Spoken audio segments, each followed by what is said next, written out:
ரசூலுல்லாஹ்விடம் கேட்கிற ஹக்கீம் இப்னு ஹிஸாம் ரலியல்லாஹு அன்ஹு, என்னிடம் ஒருத்தர் பொருள் கேட்கிறார், முதல்ல அது என்னிடம் இல்லை.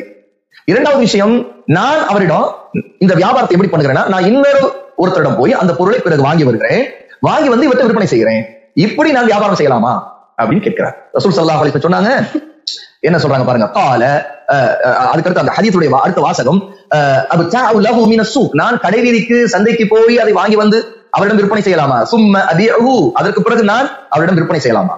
قال لا تبع ما ليس عندك, நீங்கள் உங்களிடம் இல்லாத ஒரு பொருளை அவருக்கு விற்பனை செய்ய முடியாது, விற்பனை செய்யக்கூடாது, உங்களிடம் இல்லாத பொருள்.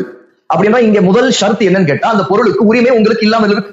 உரிமை இல்லாத, உங்களுடைய கைவசம் உங்களுக்கு சொந்தம் ஆகாத ஒரு பொருளை இன்னொருவருக்கு தான் அது சொந்தமாக இருக்குது, அந்த பொருளை நீங்க வாங்கி வந்து கொடுக்குறீங்க, ஆனால் இதற்குள்ள நீங்க வியாபாரம் பண்றீங்கன்னா உங்களுடைய உரிமை அதுல இல்லாம இருக்கும்போது எப்படி நீங்க வியாபாரம் செய்ய முடியும்? அப்படி செய்ய முடியாது, செய்யக்கூடாது என்று ரசூல் ஸல்லல்லாஹு அலைஹி வஸல்லம் தடை செய்த இந்த ஹதீஸை ஷேக் சாலிஹ் அல் ஃபௌசான் இந்த தலைப்பின் கீழே இந்த மஸ்அலா, இந்த விவகாரத்தை பற்றி, இந்த சட்டத்தை பற்றி படிக்கிற இடத்துல இங்க முதல்ல கொண்டு வராங்க. وَلْتَكُنْ مِنْكُمْ أُمَّةٌ يَدْعُونَ إِلَى الْخَيْرِ وَيَأْمُرُونَ بِالْمَعْرُوفِ وَيَنْهَوْنَ عَنِ الْمُنْكَرِ وَأُولَئِكَ هُمُ الْمُفْلِحُونَ.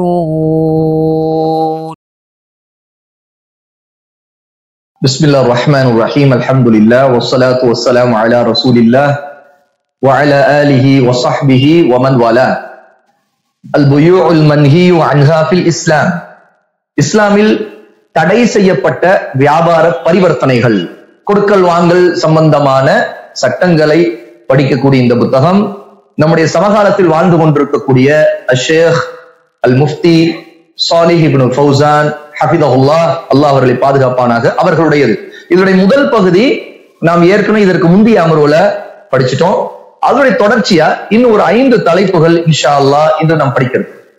இதுல நாம் அடுத்தது இன்று நாம் பார்க்கக்கூடிய முதலாவது விஷயம், ஒருவர் தனக்கு சொந்தம் இல்லாத ஒரு பொருளை விற்பனை செய்வது. அது எப்படி விற்பனை செய்ய முடியும்? அவருடைய கைவசம் இல்ல, அவருக்கு சொந்தமாகவும் இல்ல, அந்த பொருளை எப்படி இன்னொருவருக்கு வியாபாரம் செய்ய முடியும்? இப்படி ஒரு கேள்வி எழுதா இல்லையா?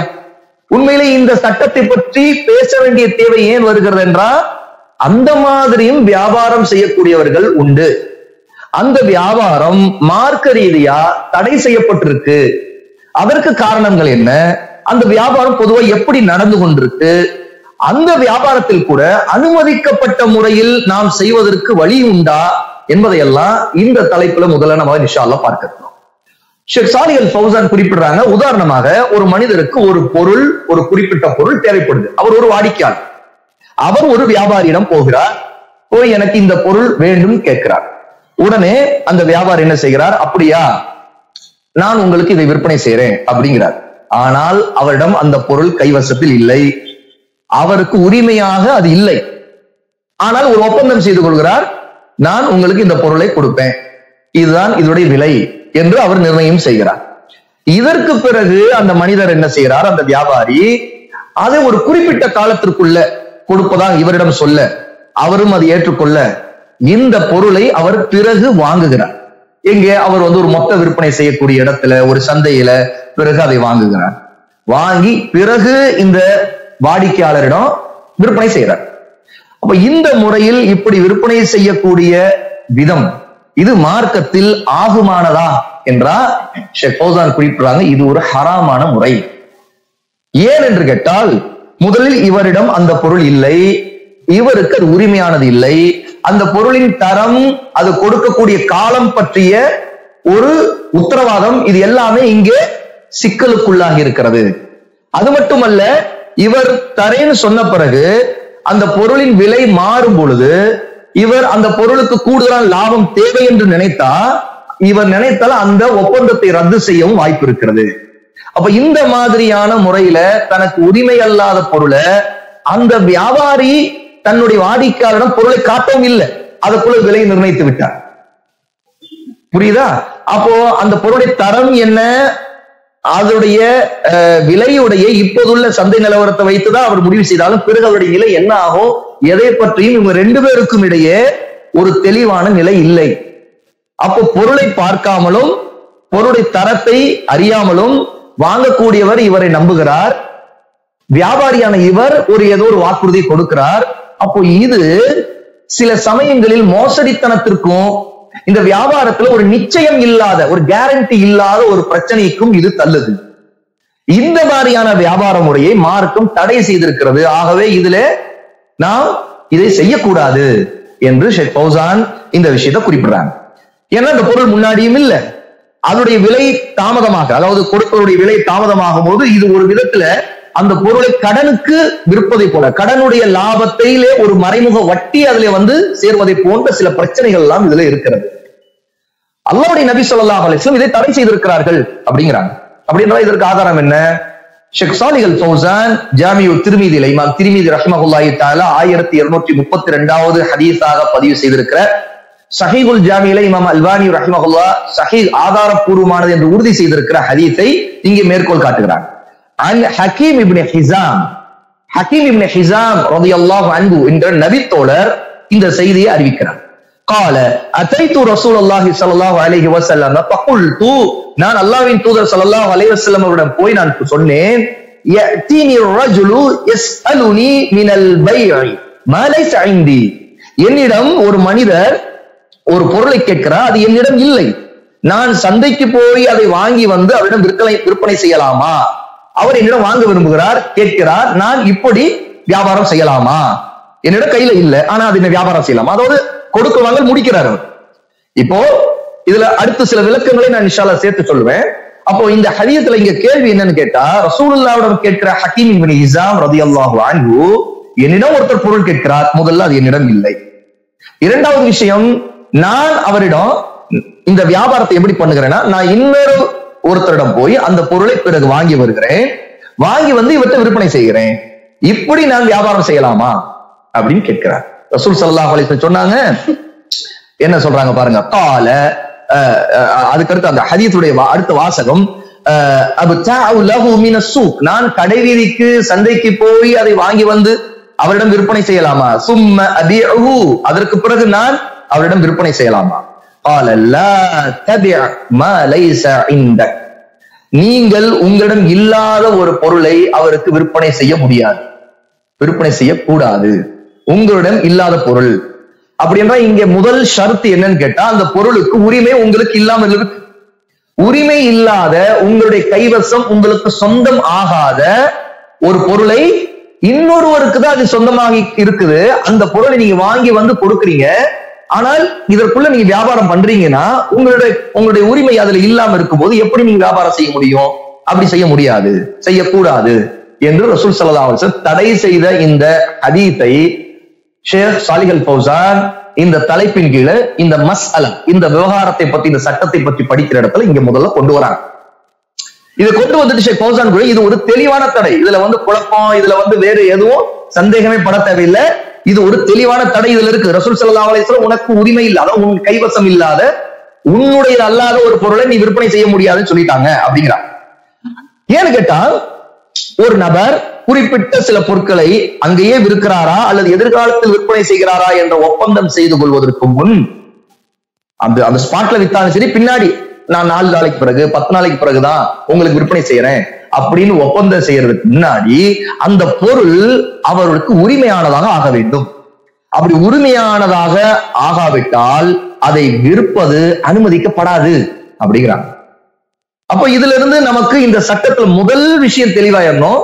முதலில் ஒரு பொருளை விற்கிறோம்னா அதை விற்பனை செய்யணும் அப்படின்னா அது நமக்கு உரிமையானதான். நமக்கு உரிமையாக இல்லாத ஒரு பொருளை விற்பனை செய்யலாமா? கூடாது. அப்ப இது பல பிரச்சனைகளுக்கு வழியை மூடுது. என்னன்னா, திருடி விற்க கூடாது, அல்லது ஒருத்தரை நம்பி நம்முடைய பொருள் போல ஏமாற்றி விற்க கூடாது, அல்லது ஒருத்தரிடம் ஒரு பொருளை காட்டி விட்டு அந்த பொருள் அல்லாத வேறு பொருளை விற்க கூடாது. ஏன்னா காட்டியது அவருடைய பொருளை இருக்கலாம், அவர் காட்டும் போது இது என்னுடைய பொருள், உண்மையாகவே அவருக்கு சொந்தமானதாக கூட இருக்கலாம். காட்டியது ஒண்ணு, ஆனா விற்கும் போது வேற ஒண்ணு, அது வேற ஒருத்தருக்குரியது. அப்படின்னா அப்ப அங்கும் இவர் காட்டியதுதான் உரிமையானது, விற்றது வேற ஒன்று. அப்ப அதுவும் தடை செய்யப்பட்டிருது. இப்ப இந்த மாதிரி விஷயங்களை பொறுத்த வரைக்கும் மார்க்கம் நமக்கு சொல்லி இருக்கிற சட்டங்கள்ல முதல்ல அல்லாஹ்வுடைய ஹிக்மாவை நாம் புரிந்து கொள்ளணும்.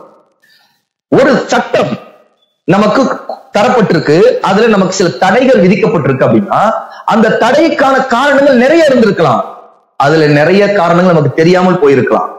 ஆனால் தடை தெரிந்து விட்டது என்றால் அதை நாம் மீறக்கூடாது, அதன் பக்கம் போகக்கூடாதுங்கிறது இந்த இடத்துல முதல்ல நமக்கான அறிவுரை இது. அதுல நமக்கு சில சந்தேகம் வரலாம். இப்ப உடனே நமக்கு ஒரு கேள்வி வரும், ரீசெல்லிங் மெத்தட்ல பிசினஸ் நடக்குது இல்லையா? இப்போ ஒருவர் ஒரு ஏஜென்ட் போல ஒரு சில பொருள்களை வாட்ஸ்அப்ல ஸ்டேட்டஸ் வைக்கிறார், பேஸ்புக்ல போடுறார், அல்லது தனக்கு தெரிந்தவங்கள்ட்ட சொல்றார். இப்படி ஒரு வாட்ஸ்அப் குரூப் கிரியேட் பண்ணி நான் இந்த பொருளை விற்பனை செய்யறேன்னு சொல்றார். ஆனா அவரிடம் நம்ம ஒரு ஆர்டர் போட்ட பிறகுதான் அவர் வாங்கி அதை நமக்கு அனுப்பி வைப்பார். அப்ப இந்த மாதிரி நேரத்துல இது அந்த ஒரு இடத்துலதான் இருக்குது. என்கிட்ட ரீசெல்லிங் பண்றவங்க யாருக்குமே அந்த பொருளை உரிமையானது இல்லை, அது வேற ஒருத்தருடைய உரிமையான பொருளா தான் இருக்கும். அவர் இதை விளம்பரம் செய்யும் பொழுது தன்னிடம் அதை வாங்கிக் கொள்ளலாம் விளம்பரம் செய்யறாரு. அப்போ அந்த இடத்துல அவர் விளம்பரம் செய்வதன் மூலமாக ஒரு விற்பனைக்கான அழைப்பை கொடுக்கிறார். சரியா? அப்ப அந்த விற்பனைக்கான அழைப்பு என்பது அவர் விற்பனை செய்யத்தானே. அப்படி இருக்கும்போது இந்த மாதிரியான வியாபார முறையை பற்றி உலமா இந்த கண்ணோட்டத்துல இந்த அடிப்படையில என்ன நமக்கு சட்டம் சொல்லி இருக்கிறாங்க? இப்ப இந்த கேள்வி நமக்கு வருது. ஷேக் ஃபௌசான் இந்த இடத்துல ஒரு விஷயத்தை புரியும், இதை சாதாரணமாக எடுத்துக்கொள்வது கூடாது மார்க்கத்துல. ஒரு மக்களுக்கு ஒரு பொருளை விற்கிறோம் என்றால் அதை விற்க விரும்புகிறவர் அந்த பொருட்களை அவருடைய கடையில் வைத்திருக்க வேண்டும், அல்லது அவருடைய குடோனில் வைத்திருக்க வேண்டும், அல்லது அவர் ஒரு கார் ஓட்டுறார், கார் டிக்கிலியா வைத்துக் கொள்ள வேண்டும், அவருடைய அலுவலகம் இருக்குது அங்கே வைத்துக் கொள்ள வேண்டும், அல்லது அவருடைய வீடு இருக்குது அந்த வீட்டிலேயா வைத்துக் கொள்ள வேண்டும். ஆக மொத்தம் அவருக்கு அது அவர் சேமித்து வைத்து அவருடைய சொந்த பொருளாக ஆகியிருக்க வேண்டும் அப்படிங்கிறார். ஆக இதை சாதாரணமா எடுத்துக்கொண்டு இந்த மாதிரி விஷயங்கள்ல வியாபாரத்தில் ஈடுபடக்கூடாது. இப்ப சில நேரத்துல ஒரு பொருள் அது அப்படி கடையில வீட்டுல கார் டிக்கிலாம் வைக்க முடியாது. உதாரணத்துக்கு நிலம், ரியல் எஸ்டேட், கார் டிக்கில போய் நிலத்தை வச்சிருக்க முடியும் இல்ல, குடோன்லயா வச்சிருக்க முடியும். அது ஒரு அசையா பொருள், அங்கதான் இருக்கும். அது எங்க இருக்கு அந்த இடத்துல அந்த பொருள் இருக்கும். சரி, இப்ப அந்த இடத்துல அந்த பொருளை விற்பனை செய்யக்கூடிய ஒருத்தர் முதல்ல அதுக்கு உரிமையாளரா அப்படி ஒரு கேள்வி எழுது. யார் உரிமையாளர்? அந்த நிலத்துக்கு சொந்தக்காரர், அவர்தான் உரிமையாளர். சரி, அப்போ ரியல் எஸ்டேட் பண்றவங்க நிறைய பேர் ஒரு அவங்க பண்ணுகிற முறையை நம்ம நல்லா தெரிஞ்சு வச்சிருக்கோமே. அப்படி இருக்கும்போது அதோடைய சட்டம் என்ன? உரிமை இல்லாத பொருளுக்கு விலை பேசுறாங்களே. இப்ப இந்த கேள்வி எழுது. இப்ப இந்த மாதிரி இதோட தொடர்புடைய சில கேள்விகளுக்கு அல்லாஹ் நாடினா நம்ம அதற்கு விடையை நாம் பார்க்க இருக்கிறோம். ஆனா இங்க விஷயம் என்னன்னு கேட்டா, முதல்ல சட்டத்திலே ஒரு தெளிவு நமக்கு இருக்க வேண்டும், அவருடைய நோக்கத்தில் தெளிவு இருக்க வேண்டும். இஸ்லாமிய வியாபார சட்டங்கள்ல அல்லாஹ் சுப்ஹானஹு வ தஆலா ஹலாலை ஏற்படுத்தி இருப்பதுல நிறைய ஹிக்மா இருக்குது, தடை விதித்ததில் நிறைய ஹிக்மா இருக்கிறது. அப்ப ஹலாலுக்கும் ஹராமுக்குமான தெளிவான ஒரு பிரிவு இருக்கு, நடுவுல ஒரு தனி தடை இருக்கு. ஹலாலும் ஹராமும் கலக்காது, ஹலால் ஹராமாக ஆகாது, ஹராம் ஹலாலாக ஆகாது. இதுதான் தெளிவு. இதற்கான காரணங்கள் நிறைய இருக்கும். அல்லாஹ் தஆலா ஒரு பொருளை ஹலால் ஆக்கி இருப்பான், அதனுடைய ஹிக்மா நிறைய இருக்கும். ஒரு பொருளை ஹராம் ஆக்கி இருப்பான், ஒரு வியாபார முறையை ஹராம் ஆக்கி இருப்பான், அதுல நிறைய ஹிக்மா இருக்கும்.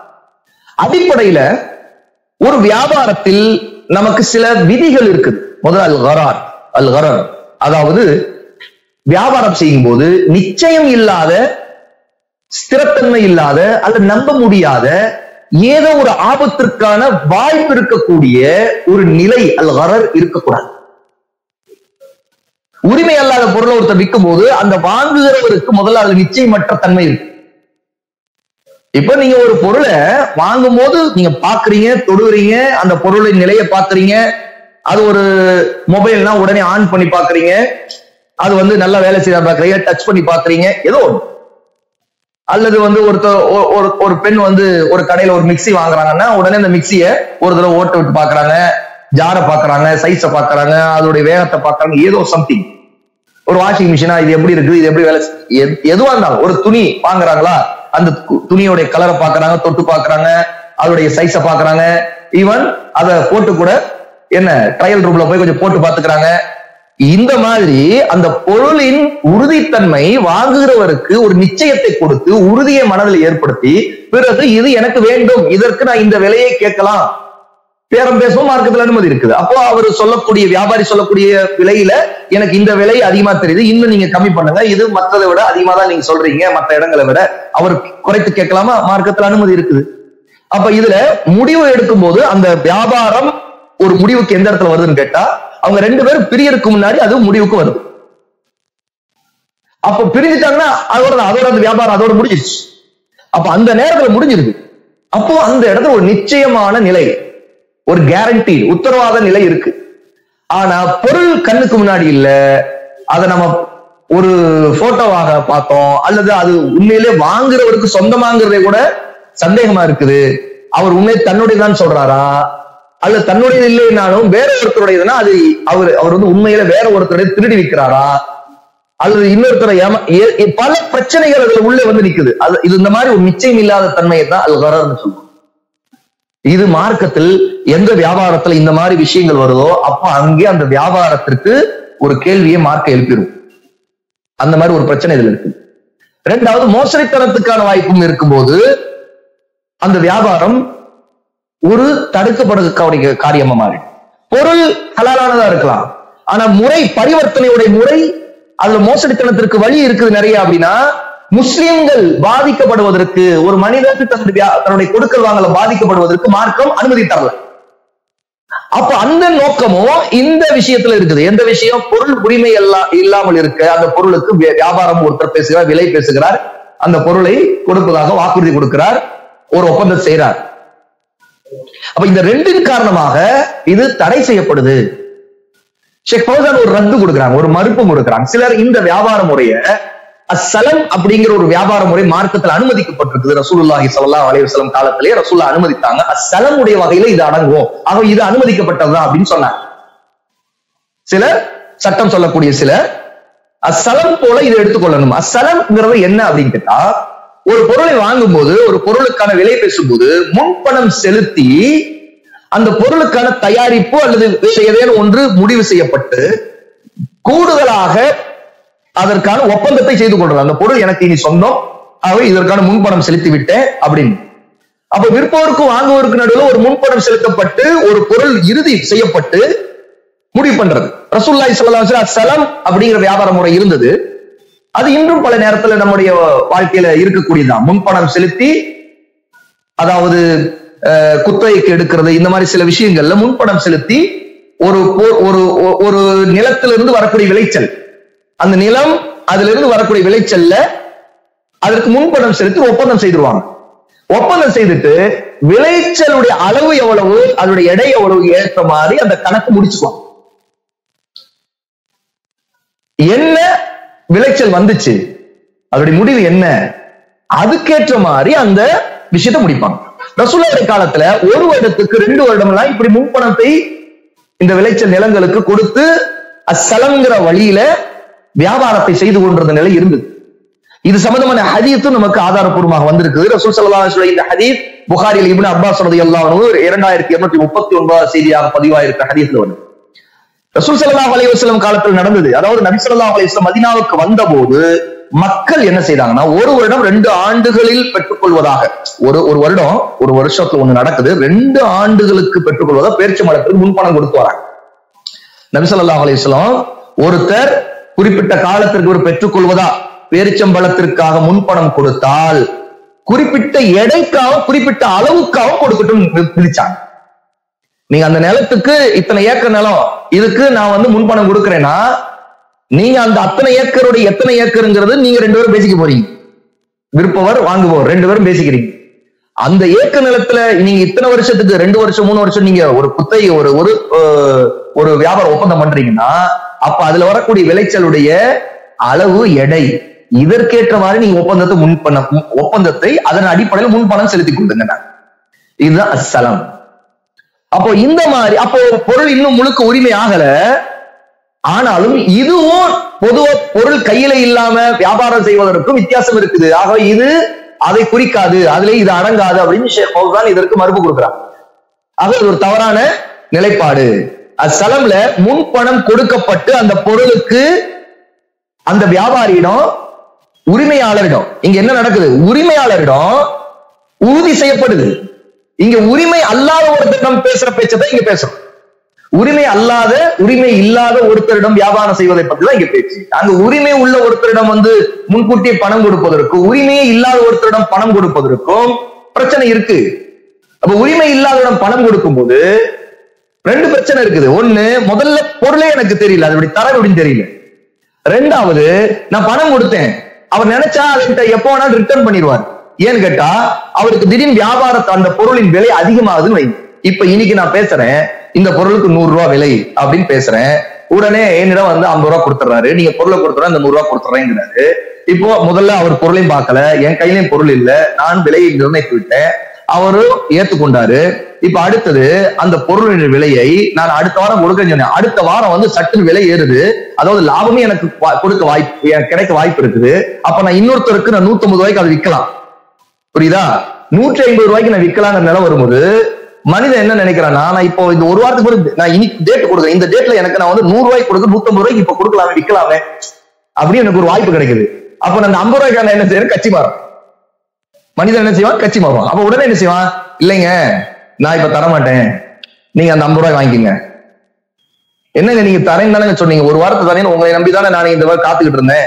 இல்ல அது நான் இப்ப தர முடியாது, அதோட ரேட்ல மாறி போச்சு, ஏறி போச்சு அப்படி ஒரு சொல்ல வர்ற நிலை வருது. இதே அந்த பொருள் உரிமையா இருந்துருச்சுன்னா அவரும் அப்ப வாங்கியிருப்பாரா?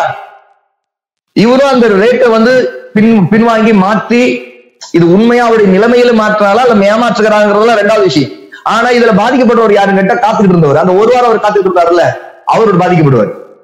இப்ப அவரு ஒரு நெருக்கடி தள்ளப்படுறாரு. அது உண்மையான இவர் ஏற்படுத்திய நெருக்கடியா அல்லது அவருக்கு அந்த பொருள் கிடைக்காதனால இவர்கிட்ட சிக்கிக்கிட்டாரா? அங்க ஒரு கேள்வி வருதுல, கிடைக்காதனால இவருக்கு கிடைக்காத சிக்கிட்டா. அதே பொருளை இன்னொருத்தர் 100 ரூபாய் கொடுத்திருந்தா அவர் இவர்கிட்ட நின்றுட்டு இருக்க மாட்டார், கையில கிடைக்கும்னா. அப்ப இந்த மாதிரி சில பிரச்சனைகள் வந்து கொடுக்கல் வாங்கல ஒரு வித சண்டை சச்சரவுகளை எல்லாம் உருவாக்கக்கூடிய பிரச்சனையா அது இருந்துகிட்டு இருக்கு. ஆகவே இதுல பாதிக்கிறவர்கள் வருவாங்க, ஏற்படுவாங்க அப்படிங்கிற அடிப்படையிலும் இது வந்து தடை செய்யப்படுது. அப்போ ஷேக் ஃபௌசான் இது சலம்ங்கிற வகையிலும் இது அடங்காது அப்படின்னு சொல்லிட்டு, அப்போ ஷேக் ஃபௌசான் இதற்கு பதில் சொல்றாங்க, சலம் வகையில ஒரு வியாபார வகையில ஒரு ஒப்பந்தத்தின் போதே தயாரிப்பு விலையை செலுத்துவார், தயாரிப்புக்கான விலையை கொடுத்துருவார். உரிமையாளருக்கு அவர்கிட்ட இந்தாங்க இதுக்கான தயாரிப்பு இவ்வளவா, அதுக்கு இந்த பணம் கொடுத்தா நீங்க செய்து கொடுப்பீங்களா, இந்தாங்கன்னு கொடுத்துருவார். அவரும் அதைத்தான் செய்ய போறார். ஆனால் நாம் பேசி வரக்கூடிய இந்த உரிமை இல்லாத ஒரு பொருளை விற்பனை செய்வதில் உள்ள பிரச்சனை என்றால், இந்த வகையான வியாபார பரிவர்த்தனை பொறுத்தவரை இது பிற்காலத்தில் விலையை செலுத்துவதை உள்ளடக்கியது. விலையை வந்து பின்னாடி செலுத்த வேண்டிய நிலையை ஏற்படுத்துது. இப்படிப்பட்ட நேரத்துல கடனுக்கான கடனை விற்பது போல ஆகுதுங்கிறாங்க. என்ன, கடனுக்காக கடனை விற்கிறது. இது ஏதோ ஒரு விதத்துல மறைமுகமா வட்டியுடைய ஒரு வாடை இதுல இருக்குது உணர்வு. கடனுக்காக கடனை விற்கிறது. எப்படி கடனுக்காக கடனை விற்கிறது? முதல்ல பொருளும் கொடுக்கல் வாங்கல் எதுவும் நடக்கல, ஒரு கடனாகவே ஒப்பந்தம் நடந்துருது, பொருளுக்கான விலை பேசப்பட்டிருது, இந்த பொருளுக்கான விலை எல்லாமே கடனாகவே இருக்குது. பிறகு கடனுக்கான ஒரு கடன் ஒரு லாபமா எடுக்கப்படுது. ஆக இதுல வந்து இந்த விஷயத்துல அறிஞரிடம் ஏகோபித்த கருத்து இருக்கிறது, இது தடை செய்யப்பட்டது என்பதுதான் அப்படின்னு முடிக்கிறார். அப்போ இந்த இடத்துல ரீசெல்லிங் முறையை பற்றிய சட்டம் என்ன அப்படிங்கும்போது, முதலாவது விஷயம், ஒருவர் ஏஜென்டாக இருந்தால் அவருக்கு அனுமதிக்கப்படும். பொருளின் உரிமையாளராக அல்ல, சேவை செய்யக்கூடிய கூலியை பெறக்கூடியவராக இருக்க வேண்டும். பொருளின் உரிமையாளராக இருந்து இவர் அந்த பொருளுக்கான விலையை நிர்ணயிக்க கூடாது. பொருளின் உரிமையாளர் நிர்ணயித்த விலையில் தனக்கான லாபத்தை பெற்றுக்கொள்ளக்கூடிய கூலியை, கமிஷன், முகவராகத்தான் அவர் இருக்க வேண்டும். இதுதான் மார்க்கத்தில் அனுமதிக்கப்பட்ட இடம், புள்ளி. இது ஒன்று. அப்ப அந்த நேரத்துல அந்த பொருளை பற்றி அது தனக்கு சொந்தம் இல்லாதது என்பதையும், அதை நான் இன்னொருவரிடம் பொருள் வைத்திருக்கிறேன், அவரிடமிருந்து தான் வாங்கி தர வேண்டும், ஆகவே அதிலே அவரிடம் நான் லாபத்தை பெற்றுக் கொள்வேன் என்ற அடிப்படையிலும் தான் அவர் இந்த பொருளுக்கான முதல்ல ஒரு ஏஜென்டாக இருக்கணும். அந்த விற்பனையாளரிடம் இவர் ஒப்பந்தம் பண்ணி இருக்கணும், பொருள் உங்களுடையதுதான். இந்த பொருள் பிடிக்கவில்லை என்றால், இரண்டாவது முக்கியமான பாயிண்ட், இந்த பொருள் பிடிக்கவில்லை என்றால், அதாவது வாங்கக்கூடியவர் வேண்டாம் என்று சொன்னால், என்னுடைய பொருள் இல்லைனால இதுல அவருக்கு நான் எந்த உத்தரவும் தர முடியாது. ஆனால் அந்த பொருள் பிடிக்கவில்லை என்று சொன்னா அவர் திரும்ப என்னிடம் கொடுத்தால் அதை திரும்ப நீங்க என்னிடம் வாங்கிக் கொள்ள வேண்டும். இரண்டாவது நிபந்தனை. ஏன்னா வாங்கக்கூடியவர் பாதிக்கப்படக்கூடாது. அவருக்கு அந்த பொருள் உண்மை நிலை அவர் பார்த்த பிறகு தான் நினைத்தது ஒன்று நடப்பது வேறு அப்படின்னு நினைத்தார்னா, அந்த பொருளை நான் கொண்டு போய் காட்டினேங்கிற மாதிரிதான் அது. இதுதாங்க ஒரு பொருள், இது இன்னொருத்தருக்கு உரிமையானதுதான், இந்த பொருள் நீங்க வேணும்னா வாங்கிக்கிட்டீங்க அப்படின்னா, இது பிடிச்சிருந்தா எடுத்துக்கங்க, இந்த பொருளை நாங்க விற்கிறேன் அதாவது நான் ஒரு கமிஷன், எனக்கு ஒரு கமிஷன் தான் இருக்கு, எனக்கு ஒரு லாபம், சில பர்சன்டேஜ் எனக்கு லாபம் இருக்கும், உரிமை என்னுடைய இது இல்லை அப்படிங்கறது உறுதிப்படுத்தணும். அப்படிப்பட்ட நேரத்துல இந்த விற்கிறார் இல்லையா, இவருக்கு உண்மையான உரிமையானவர், அவரு திரும்ப நான் வாங்க மாட்டேன் அப்படின்னு சொன்னா இவர் அதை விற்க கூடாது. ஏன்னு கேட்டா அவருடைய நிபந்தனைப்படி திரும்ப வாங்க மாட்டார். இப்ப அவர் திரும்பி தந்துருவேன், எனக்கு பிடிக்காட்டி திரும்பி தந்துருவேங்கிற ஒரு இடத்துல ஒரு வாடிக்கையாளர் நிக்கிறான்னு வைங்க, அவரிடம் இவர் மாட்டிக்குவார். பொருளை கொடுத்துட்டு அவர் எனக்கு வேண்டாம் இது சரியில்லை அப்படின்னு சொன்னார்னா இவர் அவர்கிட்ட வாக்குவாதம் பண்ணுவார், நான் உன்னை நம்பிதான் வாங்கிட்டு வந்து கொடுத்தேன் அப்படின்னு சொல்லுவார். அப்ப இங்க நிபந்தனை தெளிவாக வேண்டும். இவர் ஒரு கமிஷன் ஏஜென்ட்னா இதுல அவர் வெளிப்படையான நிபந்தனை வைத்தரணும். எங்க அங்க வாங்குறவர்த்தை சரி விற்கிறவர்த்தை சரி ஒரு நடுவுல இருக்கிற ஒரு புரோக்கரேஜ் பண்றவர் தான், ஒரு ஏஜென்ட் தான். இவர் இதற்கான உழைப்பை செலுத்திய கூலியை தான் அவரிடம் பெறுகிறார். அப்போ விலை நிர்ணயித்தது உரிமையாளர் நிர்ணயிப்பார், அதற்கான வேலை செய்த ஒரு மனிதர் இவர். எப்படி ஒரு பொருளை ஒரு இடத்துல இருந்து இன்னொரு இடத்துல கொண்டு போய் ஒருத்தர் கொடுக்கும் போது ஒருத்தர் கேட்கிறாரு, எனக்கு அந்த இந்த இடத்துக்கு கொண்டு வந்து கொடுத்துறீங்களா அந்த பொருளை, அவர்கிட்ட இருக்கிற பொருளை அவர்கிட்ட நான் கேட்கறேங்க, இருக்குன்னு சொல்றாருங்க, நான் கொண்டு வந்து கொடுத்துட்டுமா, அவர் இவ்வளவு ரேட் என்று சொல்லியிருக்காருங்க, அந்த ரேட்டை நீங்க கொடுத்துருவீங்களாங்க, கொடுத்துறீங்க, சரி நீங்க போய் எடுத்து வந்துருங்க. உடனே நம்ம சொல்றோம் அந்த சம்பந்தப்பட்டவருக்கு, ஏங்க அவர் வருவாரு கொடுத்து அனுப்பிச்சிருங்க, அதுக்கு நான் கூலி கொடுத்துறேன். உடனே அந்த கூலி அவரிடமோ அல்லது நேரடியா இவரிடமோ கொடுக்கிறோம். இந்த கமிஷனை இந்த நடுவுல வேலை செய்யறவருக்கு கொடுக்கப்படுது இல்லையா, இது மார்க்கத்தில் அனுமதிக்கப்பட்டவன். இந்த இடத்துலதான் ஒருத்தர் ரீசெல்லிங் மெத்தட்ல, அது பேருக்கு ரீசெல்லிங், ஆனா உண்மையில அது ஒரு கமிஷன் ஆன பிசினஸ். பொருளை ரீசெல் பண்றவரு நான் திரும்ப விற்பனை செய்யறேங்கிறது உண்மை இல்ல, அந்த பேரு தப்பு. ரீசெல் இல்ல, ரீசெல்னா என்ன, ஒருத்தர் ஒரு பொருளை வாங்கிட்டு திரும்ப விற்கிறாருன்னு அர்த்தம், அதாவது ரீசெல் பண்றாருன்னு அர்த்தம். அந்த வார்த்தையில பிரச்சனை இருக்குது, அந்த வார்த்தையில பிரச்சனை இருக்குது. ஏன்னு கேட்டா நான் வாங்கினா தானே நான் திரும்ப சேல் பண்றேன்னு அர்த்தம். நான் வாங்கல, எனக்கு சொந்தமே ஆகல. சேல்ங்கிறது எங்க நடக்கும், எனக்கு சொந்தமா தான் விற்பனை செய்ய முடியும், எனக்கு சொந்தமே இல்லை நான் எப்படி விற்பனை செய்ய முடியும்? இது சேல் இல்ல, ரீசெல்லிங் இல்ல, இது நடுவில் இருக்கிற புரோக்கரேஜ் அல்லது ஒரு கமிஷன் அல்லது ஒரு வேஜ் வாங்கிக்கிறது, ஒரு கூலி வாங்கிக் கொள்வது, ஒரு குறிப்பிட்ட உழைப்புக்கு தேவையான லேபர் சார்ஜ் வாங்கிக்கிறது, ஏதோ சம்திங் அந்த மாதிரி மட்டத்துல மட்டும்தான் இது அனுமதிக்கப்படும். ஆனாலும் அதுல நிபந்தனைகள் வெளிப்படையாக இருக்கணும், ஏமாற்றுதல் கூடாது. எப்படி விற்கிறவர்கிட்ட வந்து இது என்னுடைய பொருள் தான் சொல்லக்கூடாது, அது பொய். அப்போ பொய்யில பிசினஸ் பண்ண முதல்ல அல்லாஹ்விடம் அந்த பிசினஸ்ல அவர் அப்படியே அவருக்கு லாபம் கிடைச்சா அதனுடைய பறக்கத்தெல்லாம் நீக்கிறோம். ஏன்னா இவர் பொய் சொல்லியிருக்காரு, தன்னுடைய பொருளே இல்ல, இவர் சும்மா மறைச்சிட்டு என்னமோ தனக்கு சொந்தமான பொருளா என்னமோ தன்னுடைய வீட்டுல வச்சிருக்கிற மாதிரி. சில நேரத்துல சில கடைக்காரர்கள் இருப்பாங்க, அவங்கள்ட்ட அவங்க போர்டு போட்டிருப்பாங்க, எல்லாம் ஒரே போகாது, ஒரு எலக்ட்ரிக்கல் கடை, அங்க போய் ஒரு பொருளை கேட்கிறோம், உடனே அவர் சொல்றாரு இதுங்க குடோன்ல இருந்து வரும், கொஞ்ச நேரம் போடுங்க, கொஞ்ச நேரம் இல்லைங்க குடோன்ல இருந்து வந்துடும். யாருடைய குடோன்? வேற ஒருத்தருடைய குடோன். இவருடைய குடோன் மாதிரி ஒரு சித்திரத்தை ஒரு வார்த்தையில அந்த காயின் பண்ணிருப்பாரு அவரு. ஏன்னா நம்ம குடோன்ல இருந்து வந்துடும், கொஞ்சம் போடா போயிட்டு போடா குடோன்ல இருக்கிற அப்படின்னு இவர் நினைச்சிட்டு நிப்பாரு. ஓ இவங்களுடைய குடோன், எங்க குடோன் மேல இருக்குதாங்க, இல்ல இல்லைங்க பக்கத்துல இருக்குதுங்க, அது பின்னாடி இருக்குது. பின்னாடி எங்க இருக்குது? பின்னாடி ஒரு கடைக்காரர் இருக்காரு, அவருடைய கடைக்குள்ள இருக்குது, அந்த கடையில உள்ள செல்ஃப்ல இருக்குது. அல்லாஹ் பாதுகாக்க, நான் பொய் சொல்லக்கூடாது. இல்லைன்னா என்னிடம் இல்லைங்க, இந்த பொருள் நான் விற்கல, நீங்க ஒண்ணு அந்த கடையில போய் வாங்கி. இது அல்ஹம்துலில்லாஹ் அவருக்கு நாணயமான நேர்மையான பிசினஸ். இல்லையா இவர் அந்த பொருளை விற்கிறாரா, இவர் அந்த கடைக்காரரோட ஒரு ஒப்பந்தம் பண்ணிக்கணும். எனக்கு பொருள் இப்ப சில நேரத்தில் தேவைப்படும், என்கிட்ட கேட்பாங்க, கேட்கும் போது அந்த பொருளுக்கான விலையை நான் உன்கிட்ட கொடுத்துருக்கேன்.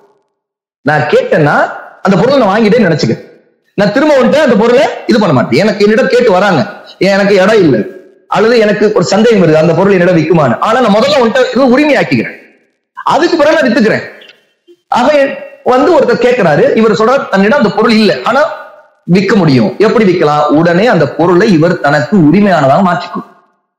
அப்போ இவர் அங்க விலை கொடுத்து வாங்கிக்கொள்ளும், இவர் தனக்கு உரிமையானதாக வாங்கிக்கலாம். அந்த உரிமை மாலிக்கியா, அதாவது அதனுடைய உரிமை முல்க் யாரிடம் இருக்குன்னா இவருக்கு மாற்றப்பட்டிருக்கணும், இவர் மாற்றிக்கொண்டார்.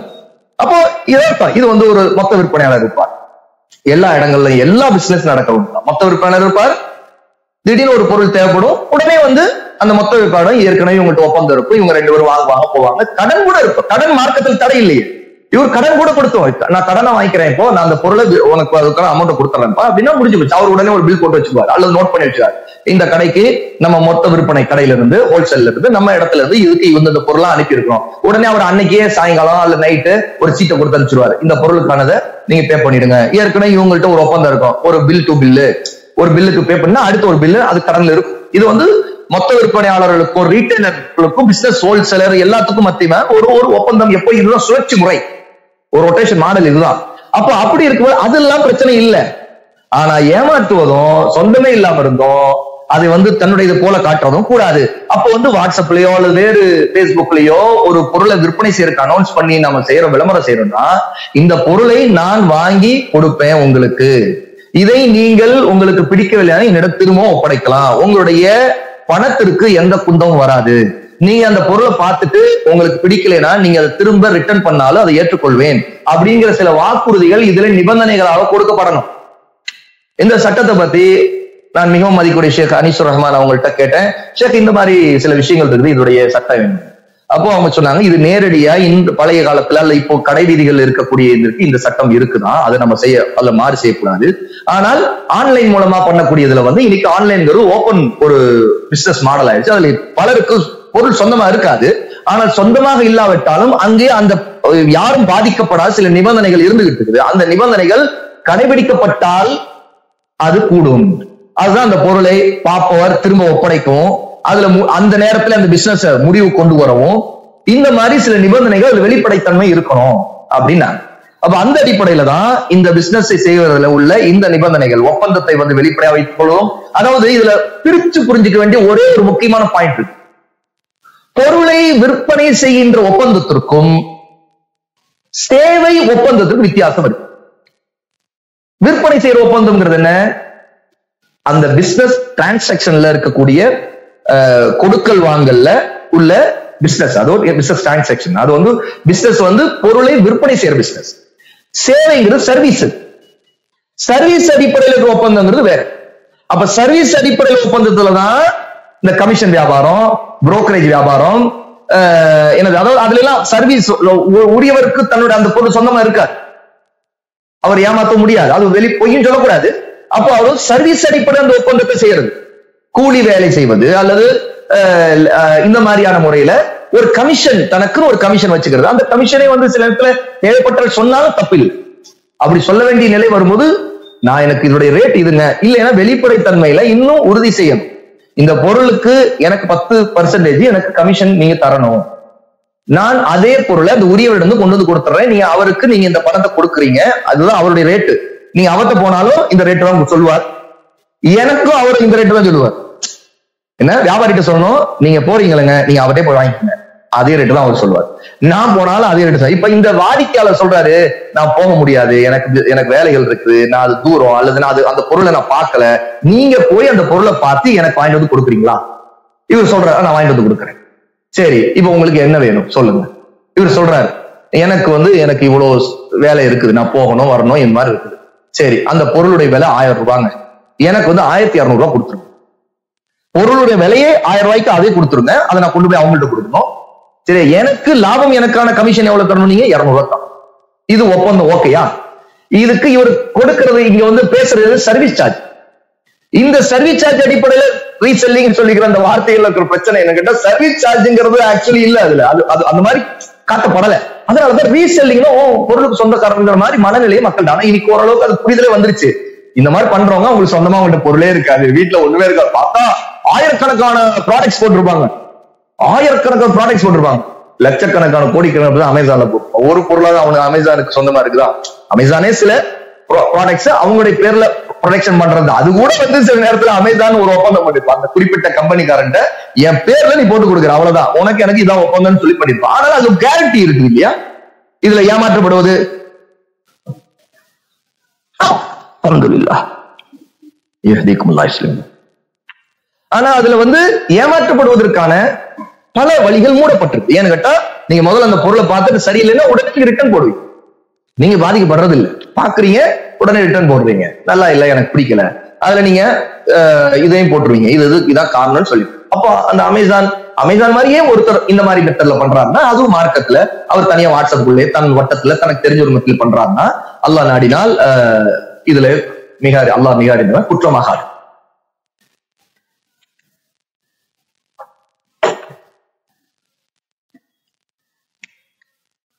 பிரேக் எப்போ நமக்கு? ஓகே, இன்னும் 1/4 மணி நேரம்.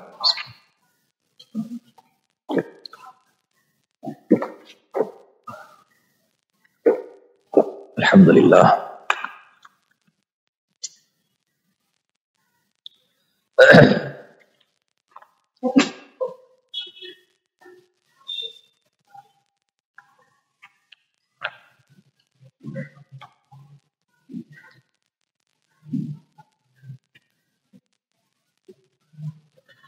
அடுத்தது ஈனா வியாபாரம். அல் ஈனா அப்படிங்கிறது வட்டியோடு தொடர்புடைய ஒரு வியாபார முறை. அது அல் ஈனா என்று சொல்லப்படும். இது எப்படின்னு கேட்டா, ஒரு பொருளை ஒருவர் விற்பனை செய்கிறார்.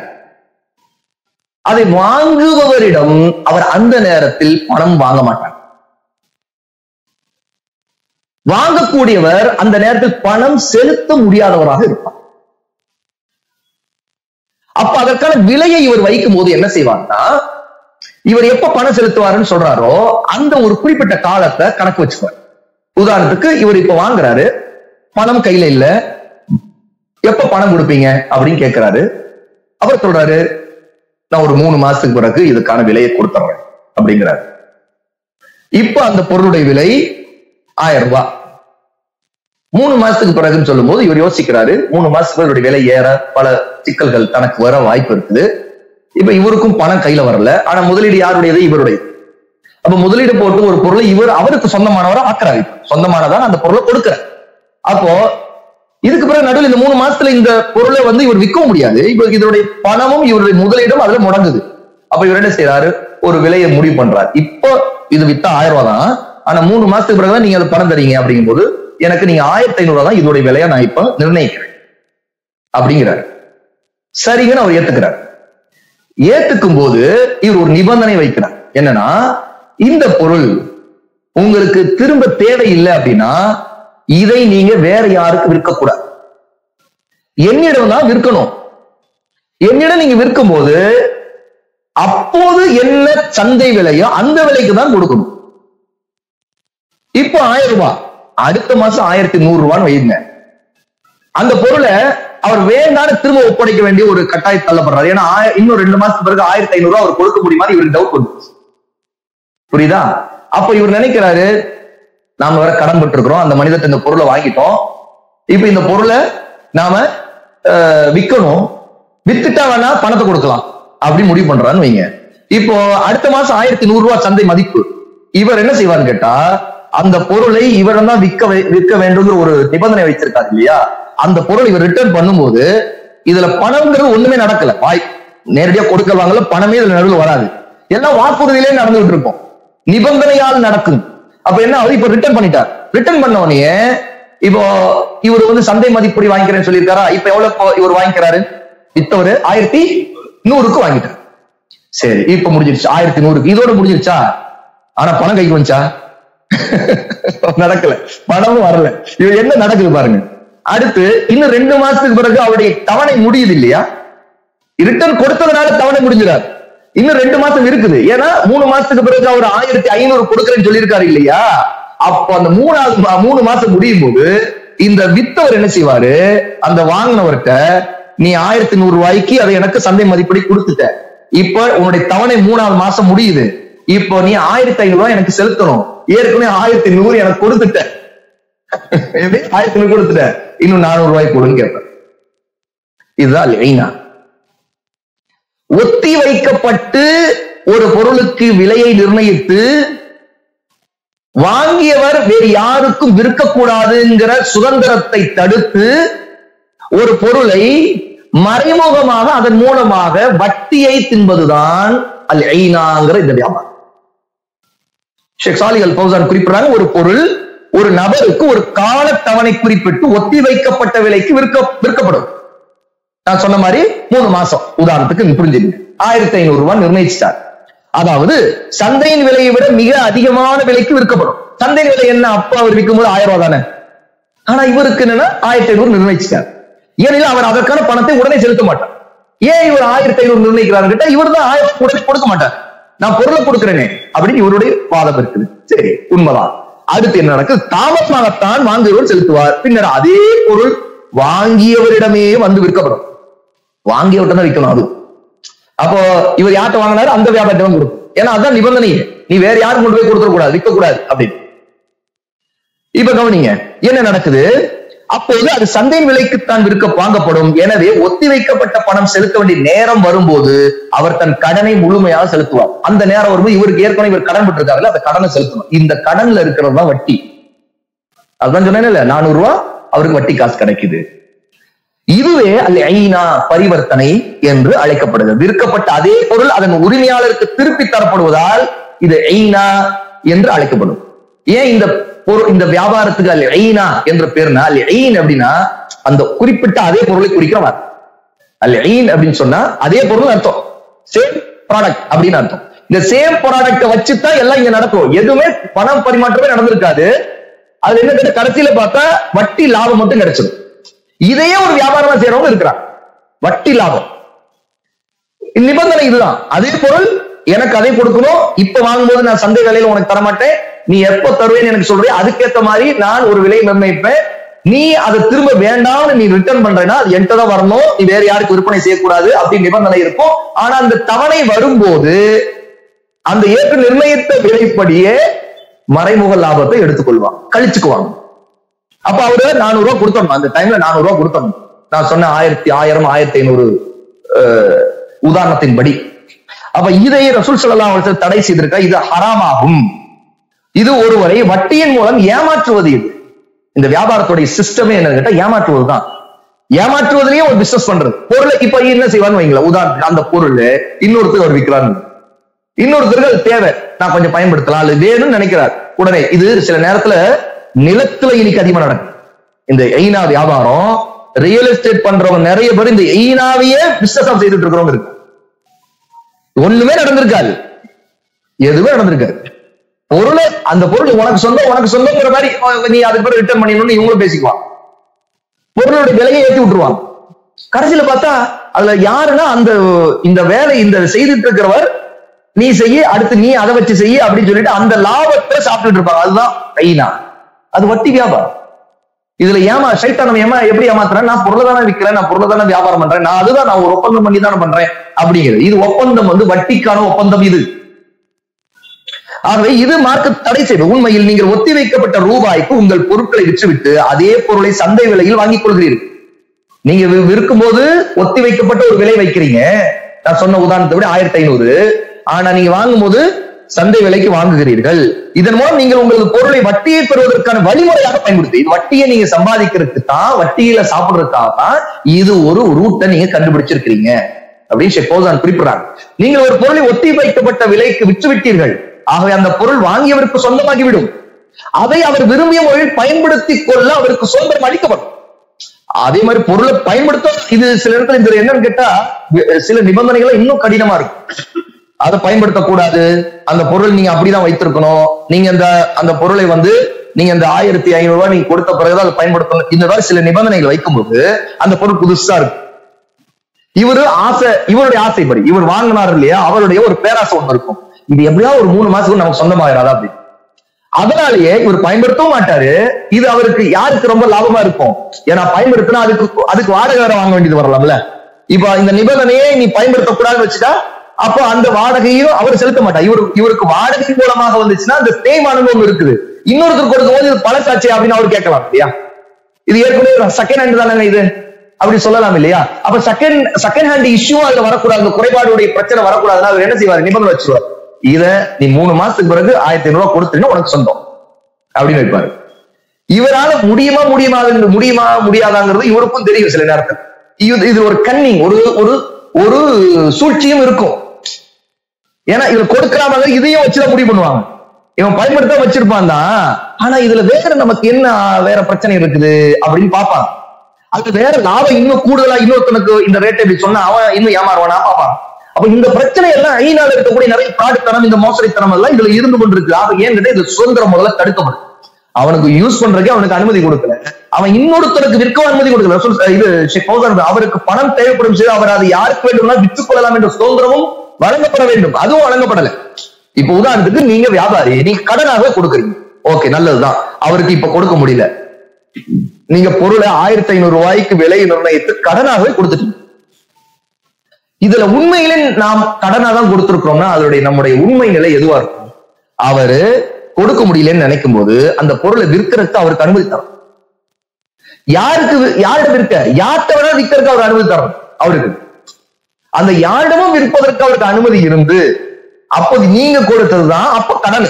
ஏன்னா என்ன செய்வார் அவரு, சரி நம்மளால 1500 ரூபாய்க்கு கொடுக்குற நிலைமை தெரியல, நான் யார்கிட்டையாவது நல்ல ரேட்டுக்கு போகுதுன்னா வித்தரலாமே அப்படின்னு அவர் எங்கேயாவது திடீர்னு ஒருத்தர் எனக்கு ரொம்ப தேடிட்டு இருக்கீங்க, எவ்வளவு கொடுங்க சொல்லுங்க. இவர் சொல்றாரு ரொம்ப தேவையா இருக்குதா, வேற எங்கேயும் கிடைக்கலையா, என்கிட்ட தான் இருக்குதா, ஆமாங்க சரி 2000 ரூபாய் வாங்கிக்கிறீங்களா அப்படின்னு கேட்கிறாரு. ஏற்கனவே ஒரு கடன் பட்டிருக்காரு, நம்ம அந்த கடனை அடைச்சிடலாமே 1500 ரூபாய்க்கு கொடுத்திருக்கிறவர்கள். அவருடைய வித்த ஒரு கடனை கொடுத்தாரு, அவர் கடன் கொடுக்க ஒரு இவருக்கு நன்மை செய்யதானே. இவர் விற்கிறதுக்கு நிபந்தனை ஒண்ணு விற்கல, நீ 2000 ரூபாய்க்கு யாருக்கு விற்க கூடாதுன்னு சொல்லல. இவரு சரி பாக்குறாரு 2000 ரூபாய் இது, ஏன்னா பொருளை அவருக்கு தேவை உள்ளவரும் அந்த சூழல்ல அவருக்கு கிடைக்கல, அவருக்கு ரேட் கம்மியா இருந்து விட்டு 2000 ரூபாய்க்கு வாங்குவார். அவரு வாங்க மாட்டார். 1100 ரூபாய்க்கு கிடைச்சிட்டு இருந்தா இவரு போய் 2000 ரூபாய்க்கு வாங்க போறாரு. அப்போ அவர் என்ன செய்யறாரு, ஆமாங்க எனக்கு தேவை இந்த அவசரத்துக்கு கொடுங்க, எனக்கு 2000 ரூபாய் பிரச்சனை இருந்தாங்க கொடுத்துட்டாரு. இவர் 2000 வாங்கிட்டாரு. இவர்தான் முதல்ல கொடுக்க முடியாம உடனே ஓடி போய் இந்தாப்பா 1500 ரூபாய் உண்டோம், நீ எனக்கு கடனை கொடுத்து ரொம்ப ஜஸாக்கல்லா சார், இந்த 1500 ரூபாய் நான் கொடுத்துட்டேன், நம்ம இது முடிஞ்சிருச்சு அல்ஹம்துலில்லாஹ் அப்படின்னு சொல்லிட்டு இவரும் இவ்வளவு காலம் வச்சிருந்தாரு. இதை ஏதோ ஒரு விதத்துல அவர் வித்துட்டார், அல்லாஹ் நாட்டை அவர் வித்துட்டார், அவர் லாபத்தை வச்சுதான் வித்துட்டார். அப்ப அந்த 500 ரூபாய் அவருக்கு லாபம் வந்து மார்க்கத்துல அனுமதிக்கப்பட்ட லாபம். ஏன்னா இவர் வியாபாரம் தான் பண்ணிருக்காரு. ஏன்னா இந்த பொருளின் சொந்தக்காரர் தான் அவர் இருக்கிறார். ஏன்னா இந்த சொந்தக்காரரா அவர் ஏற்றுக்கிறாரு கேட்டா கடனாக இது அவர் கொடுக்கப்பட்டால் பொருள் கடனா கொடுக்கப்படல, அந்த வியாபாரத்துல உரிமை கொடுக்கப்பட்டுருச்சு, உரிமை பரிமாற்றப்பட்டுருச்சு, அதாவது டிரான்ஸ்பர் ஆயிடுச்சு. உரிமை அவரிடமே இருந்துச்சுன்னா அப்ப நம்ம முதல்ல பார்த்த சட்டப்படி அவர் தான் விலையை நிர்ணயிக்கணும், ஏன் அனுமதி இல்லாம நீ விற்க கூடாதுன்னு சொல்லணும், சரியா? ஆனால் இங்க அது இல்ல, உரிமை அவருக்குரியதுதான் ஆயிடுச்சு. அப்போ அவர் அந்த பொருளுக்கு அவர் இப்ப 1500 ரூபாய்க்குள்ள 2 ரூபாய் சேர்த்து 200 ரூபாய் சேர்த்தியோ 500 ரூபாய் சேர்த்தியோ அவரு சூழ்நிலைக்கு ஏற்ற மாதிரி விற்கிறாருன்னா அவர் மீது மார்க்கம் குற்றம் பிடிக்கிறது. ஆனா இங்க பிரச்சனை என்னன்னு கேட்டா அதுல வைக்கக்கூடிய நிபந்தனைகள் எல்லாமே உள்நோக்கம் மறைமுகமாக வட்டியின் மூலமாக பணத்தை தின்பதுதான், லாபத்தை எடுப்பதுதான். ஆகவே இந்த சுதந்திரம் இந்த ஐநா வியாபாரத்தில் வழங்கப்படுவதில்லை அப்படின்னு ஷேக் ஃபௌசான் குறிப்பிட்டு விட்டு இதற்கான ஹதீஸை குறிப்பிடுறாங்க. அப்துல்லா இப்னு உமர் ரலியல்லாஹு அன்ஹு அறிவிக்கக்கூடிய ஹதீஸ் சுனன் அபீ தாவூதுல 3462வது ஹதீஸ், சஹீஹ் அத்-தர்கீப் வ தர்ஹீப்ல ஷேக் அல்பானி ரஹிமஹுல்லாஹ் 1389 ஹதீஸாக இது சஹீஹ் என்று உறுதி செய்றார்.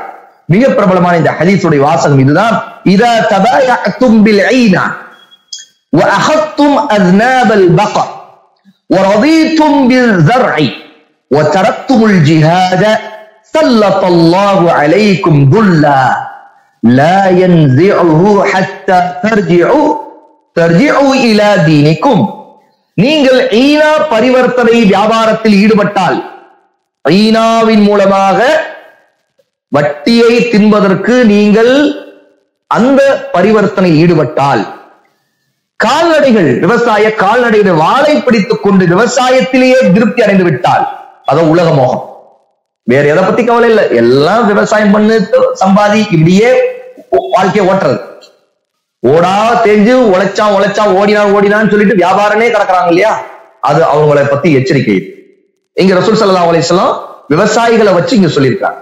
அதாவது எப்ப பார்த்தாலும் மாட்டுடைய வாழை பிடிச்சுக்கிட்டு ஓட்டிக்கிட்டே இருக்கு வாழ்க்கை எல்லாம், அதுதான், வேற எதை பத்தி கவலை இல்ல, தீனை பத்தி கவலை இல்ல, சும்மத்தை பத்தி கவலை இல்ல, சாலிகான அமல் செய்ய ஆர்வம் இல்ல, இதுலயே திருப்தி ஆயிடுறது.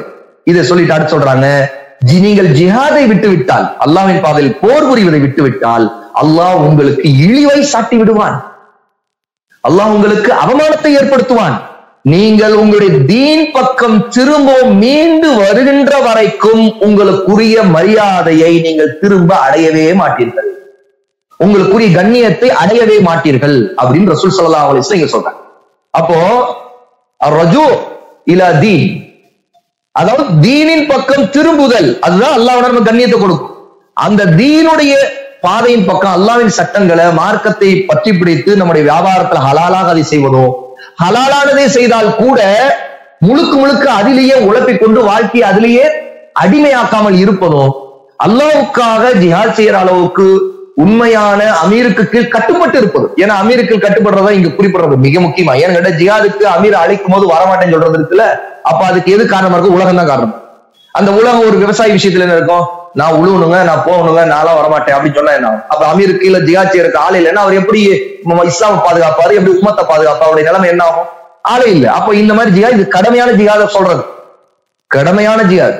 அப்ப கடமையான ஜிஹாதை செய்ய வேண்டிய ஒரு கட்டாயம் ஒரு ஒரு ஒரு உம்மத்துக்கு, ஒரு கவுமுக்கு, ஒரு முஸ்லிம்களின் சமூகத்துக்கு வரும்போது அதெல்லாம் செய்ய மாட்டேங்க அப்படின்னு சொல்லிட்டு ஒருத்தர் வந்து நான் என் வியாபாரம் இருக்குன்னு சொல்லி போறாருன்னா அவர் அல்லாஹ்வின் மார்க்கத்தை பத்தி பொருட்படுத்த. அல்லாஹ் என்ன செய்வானா, நீ இப்படியா போற, உன்னை இழிவுபடுத்த, உன்னை நாசப்படுத்த பாரு அப்படின்னு சொல்லிட்டு அல்லாஹ் தஆலா தீனை விட்டு இவன் தூரம் ஆயிட்டான்னு சொல்லிட்டு அவனுக்கு நாசத்தை சாட்டி விடுவான், கண்ணியம் இல்லாமல் ஆக்கி விடுவான், கேவலத்தை இறக்குவான் அப்படின்னு ரசூலுல்லாஹ் சொல்றான். அதுல சொல்றதுல முதல்ல கேவலம் எதுல வருமா, எதுக்கு வருமா? ரசூலுல்லாஹ் சொல்றாங்க, இதா தபாயஅதும் பில் ஐனா, நீங்கள் ஐனா பரிவர்த்தனைகளில் நீங்கள் ஈடுபடும் போதுங்கிறாங்க. முதல் காரணமே வட்டிங்கிறாங்க. வட்டியிலேயே மூழ்கி கிடந்தா நிச்சயமா அல்லாஹ் நாசத்தை எளிமை ஏற்படுத்துவாங்கிற இந்த ஹதீஸை கொண்டு அல் ஐனா வியாபாரம் ஹராம் அப்படிங்கிற சட்டத்தை நம்முடைய உலமா அஹ்லுஸ் சுன்னா தெளிவாக விளக்கி இருக்கிறாங்க. ஆகவே வட்டி இருக்கக்கூடிய இந்த வழிமுறையை நாம இந்த ஐனா வியாபாரத்தை செய்யக்கூடாதுங்கிற இந்த சட்டத்தை இங்கே விளங்கிக் கொள்றோம். இன்ஷா அல்லாஹ் இடைவெளிக்கு பிறகு ஆரம்பிக்கும். அந்நஜிஷ் அப்படின்னு சொன்னா வாங்கும் நோக்கமே இல்லாமல் ஒரு பொருளுடைய விலையை உயர்த்துவது. ஏலம் நடக்கும் போது இது நடக்கும். மிக முக்கியமா ஏலத்தின் அமைப்புல நிறைய பேர் செய்யக்கூடிய ஒன்று இது. அதாவது தனக்கு பிடிக்காதவங்களுடைய வியாபாரத்துல அவங்களுக்கு இடையூறு செய்யவும், அவங்க பொருளை வாங்கும் போது அவங்களுக்கு ஒரு நஷ்டம் வரணும் அப்படிங்கிறதுக்காக வேண்டுமனே அந்த ரேட்டை கூட்டி கேட்கறது. அப்ப அவருக்கு தேவைன்னு வாங்க வேண்டிய கட்டாயத்தில் இருக்காருன்னு வைங்க, அவர் இவருடைய ரேட்டை விடதான் கூட்டி சொல்ல வேண்டிய கட்டாயத்துல இருப்பாரு. இவருக்கு தெரியும் எப்படிதான் அவனுக்கு வேணும், அவன் ரேட்டை கூட்டி தான் கேட்பான். அப்ப அதுக்காகவே அந்த ஒரு கெட்ட நோக்கத்தோடு விலையை உயர்த்துவது. ஆனா இந்த நஜிஷ்ங்கிறது வெறும் இதை மட்டும் குறிப்பிடாது. ஒரு வியாபாரிக்காக இருக்கட்டும் அல்லது வாங்கக்கூடிய ஒரு வாடிக்கையாளராக இருக்கட்டும், ரெண்டு பேர்ல யாருக்கு பாதிப்பு ஏற்படுத்துவதற்காக ஒருவர் விலையை கூட்டினாலும் குறைத்தாலும், எப்படி குறைக்கிறதுங்கிறது வியாபாரிக்கு பாதிப்பு வரணும்னா அந்த விலையை குறைச்சு அதன் மூலமா அவருக்கு ஒரு பாதிப்பு வரட்டும்னு பண்றது. ஆனா நஜிஷ்ல வந்து சில நுட்பமான தில்லுமுள்ளுகள் இருக்கு இல்லையா? இந்த விலையின் அடிப்படையில தில்லுமுள்ளுகள் நிறைய செய்யறது, அது வாடிக்கையாளருக்கு பாதிப்பை ஏற்படுத்தக்கூடிய விதத்தில் இருந்தாலும் சரி அல்லது வியாபாரிக்கு பாதிப்பை ஏற்படுத்தக்கூடிய விதத்தில் இருந்தாலும் சரி, அந்த நஜிஷ்ங்கிற இந்த நோக்கத்தோடு பொருளின் விலையிலே தில்லுமுள்ளு செய்யற நோக்கத்தோடு ஒருவர் வாங்காத ஒருத்தர் செய்யற வேலை இருக்குது இல்லையா, அதுதான் நஜிஷ்.